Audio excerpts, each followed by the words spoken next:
اس کو باندھو پھر بھروسہ کرو. پہلے اس کو بولو اسباب اختیار کرو اور بھروسہ کس پر کرو؟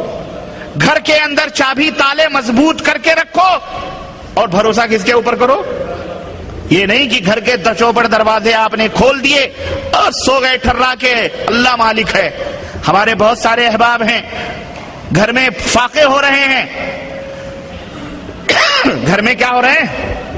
بیوی بیمار ہے، بچے بیمار ہیں، فاقے ہو رہے ہیں، اور اعلیٰ حضرت کہاں نکلے ہیں؟ تبلیغ کرنے. کہاں جا رہے ہو بھائی؟ ارے تمہاری دکان کیا ہوگی، تمہارا مال کیا ہوگا، تمہارے بیلوں کو کون کھلائے گا، تمہاری بھینس، تمہاری بیوی. اللہ مالک ہے. اللہ ان کے بھینسوں کا مالک، ان کے گھر کا مالک، ان کی بیوی کا مالک. ان کو حکم دیا ہے کہ اس طرح سے نکلو بھائی چھوڑ چھاڑ کے. اللہ اپنے دین کا مالک نہیں ہے کہ تم کو کہا چھوڑ چھاڑ کے چلو ہمارے دین کی عبادت کرو؟ بولو اگر اللہ تمہارے بھینس، تمہاری بیوی، تمہارے بچوں کا مالک ہے تو اللہ اپنے دین کا بھی مالک اور محافظ ہے کہ نہیں؟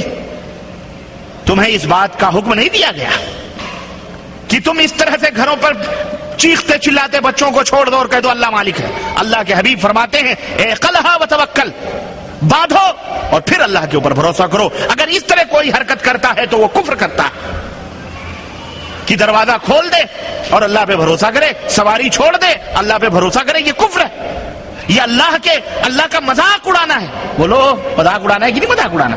کل کو دشمن کیا کہیں گے؟ ہاں بڑے بھروسے کی بات کر رہے تھے، تمہارا اللہ کہتا ہے یہ دیکھو ہو گیا. نہیں، پہلے اس کو باندھو، دروازے بند کرو، تب جا کر اللہ کے عز و جل کے پہلے اسباب اختیار کرو. اسے ترک کرنا میرے بھائیو یہ جہالت ہے. لیکن ان اسباب پر بھروسہ کر لینا یہ بھی جہالت ہے. اسباب مہیا کرو اور بھروسہ کس کے اوپر کرو؟ محنت کرو. اپنے طاقت اور بازو کے اوپر بھروسہ نہ کرو. اللہ نے جتنا لکھا ہے اتنا تمہارے پاس آئے گا، لیکن تم محنت کرنے سے بولو نہ رکو. محنت کرو، تم مزدوری کرو، تمہارا وہ مقدر ہے، اللہ دینے والا ہے.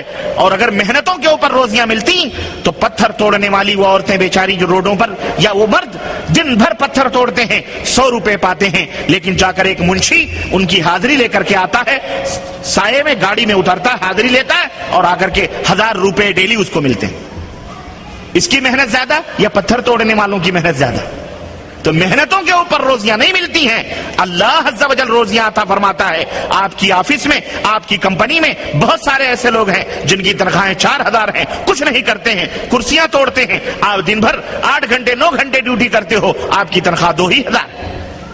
یہ اللہ عز و جل نے روزیاں تقسیم کی ہیں، لیکن اس کا یہ مطلب نہیں کہ جب اسے 4000 مل رہے ہیں تو مجھے کیوں نہیں مل رہے ہیں، میں بھی نوکری چھوڑوں بیٹھوں خراٹے لے کر یا مسلح تسبیح لے کر کسی گوشے میں بیٹھوں. نہ، اس کی اجازت نہیں دی گئی. آپ اپنے فرض کو ادا کریں. اللہ عز و جل جو اس کو 400 میں برکت دے رہا ہے، اللہ اسی 2000 میں 200 میں تمہیں برکت عطا فرمائے گا. کھلانے پلانے والا اللہ. اسی طرح سے میرے بھائیوں، میرے عزیزوں، تو آپ اسباب اختیار کریں. اسباب میں صحیح نتائج پیدا کرنا یہ اللہ عز و جل کا کام ہے. آپ اسباب کے اوپر بھروسہ نہ کریں. چنانچہ اللہ رب العزت کا فرمان سنو، ذرا سنو غور سے مسلمانوں، توجہ میری طرف. اللہ عز و جل کیا فرماتا ہے؟ افرأیتم ما تمنون انتم تخلقونه ام نحن الخالقون. سورہ الواقعہ آیت نمبر 63 اور 64. کہ اے انسانوں بھلا بتلاؤ تو صحیح کہ جو منی تم ٹپکاتے ہو، جو منی تم عورت کے رحم میں ٹپکاتے ہو، ذرا بتلاؤ تم اس سے بچے کو بناتے ہو یا ہم پیدا کرتے ہیں؟ بولو کتنی زندہ مثال اللہ عز و جل دے رہا ہے دنیا والوں کو. کتنی زندہ مثال ہے، اور سارے انسانوں کے لیے ہے. عیسائی ہو، ہندو ہو، غیر مسلم ہو، کافر ہو، یہودی ہو، سب کے لیے، زردشتی ہو، پارسی ہو، سب کے لیے، کہ جو منی، جو بیج تم اپنی عورتوں کے پیٹ میں بوتے ہو، ٹپکاتے ہو، اس سے تم بچہ بناتے ہو یا ہم بناتے ہیں؟ کون بناتا ہے؟ بولو اللہ بناتا ہے. اللہ عز و جل فرماتا ہے ارأیتم ما تحرثون انتم تزرعونه ام نحن الزارعون. اے میرے بندو بھلا بتلاؤ یہ بیج جو کھیتوں میں تم بو کر مٹی میں ملا کر زمین کے نیچے دفن کر کے چلے آتے ہو، ان سے کھیتیاں تم اگاتے ہو کہ ہم اگاتے ہیں؟ کون اگاتا ہے؟ اللہ اکبر۔ اگر کسان ہو، اگر زراعت پیشہ ہو تو ذرا دھیان دو، غور کرو۔ ہفتہ بھر گزر جاتے ہیں، ہر صبح جا جا کر کے کھیت کو دیکھ کر چلے آتے ہو کہ ان سے شگوفے کوپلیں نکلی ہیں کہ نہیں نکلی، اور ایک دن 8 10 دن 20 دن کے بعد جب وہ لہلہاتی ہوئی کھیتیاں نکلتی ہیں تو تمہارا سینہ کتنا کشادہ ہو جاتا ہے۔ تم نے کوپلیں نکالی ہیں؟ کسی دیوی دیوتا نے نکالی ہے؟ کسی بت اور مورتی نے نکالی ہے؟ کسی نبی رسول پیر درگاہ مزار والے نے نکالی؟ کس نے نکالی ہیں؟ اللہ فرماتا ہم نکالنے والے ہیں، تم کون ہوتے ہو؟ میرے بھائیوں، اس لیے اسباب پر بھروسہ کر لینا اور توکل کر لینا، صرف اسباب پر بھروسہ کر لینا یہ کفر ہے۔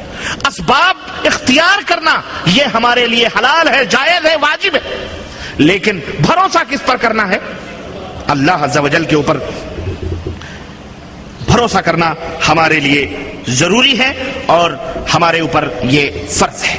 اب میں آپ کو بتلاؤں، آئیے، اسلام جیسا کہ ہم اور آپ جانتے ہیں، ایک اس حقیقت کو سمجھنے کے بعد میں اب آگے بڑھیے، ایک فطری دین ہے، ایک مکمل اسلام ہمارا مکمل دنیا اور آخرت کے لیے مکمل رہنمائی دیتا ہے۔ جس طرح آخرت میں صحت بخش قانون بتلا کر تمہاری آخرت کے اندر خوشی و مسرت دینے کی ضمانت دیتا ہے، اسی طرح یہ اسلام دنیا میں جو تم زندگی گزارتے ہو اس زندگی کے اندر خوشی و مسرت بھرنے کی بھی وہ ضمانت دیتا ہے۔ شرط یہ ہے کہ تم وَأَنْتُمْ مُسْلِمُونَ، تم مسلمان ہو، شرط یہ ہے کہ تم اسلام کے پیروکار بنو۔ اس کے اندر انسانیت کے تمام مسائل کا حل اس قرآن و سنت کے اندر موجود ہے۔ اسلام نے انسان کو کسی بھی میدان میں اندھا نہیں چھوڑا ہے، بلکہ ہر ضرورت، ہر حاجت، ہر ضرورت کے آداب اور ہر ضرورت کی چیزیں بتلائی ہیں، حتیٰ کی قضائے حاجت، پیشاب اور پیخانے کرنے کے طور اور طریقے اور اس کے آداب تک اسلام نے ہم کو بتلائے۔ جس اسلام نے ہمیں یہاں تک بتلایا ہو، بتلاؤ اس اسلام نے اعلیٰ سے اعلیٰ چیزیں کیا چھوڑ دی ہوں گی؟ ہرگز نہیں، سب چیزیں موجود ہیں۔ چنانچہ میرے عزیزو، اسلام نے مختلف بیماریوں کے لیے 2 علاج کے طریقے متعین کیے ہیں، ذرا غور سے سننا۔ اب میں وہ آخری نتیجے پہ پہنچ رہا ہوں۔ میں نے بتلایا تعویذ اور گنڈا ایک علاج کے طریقے استعمال کیے جاتے ہیں، اب آؤ میں بتلاؤں کہ اسلام کیا طریقے علاج بتلاتا ہے ہم کو۔ اسلام 2 طریقے بتلاتا ہے علاج کے۔ میری بات آپ حضرات سن رہے ہیں کہ نہیں سن رہے ہیں؟ اسلام 2 طریقے علاج بتلاتا ہے۔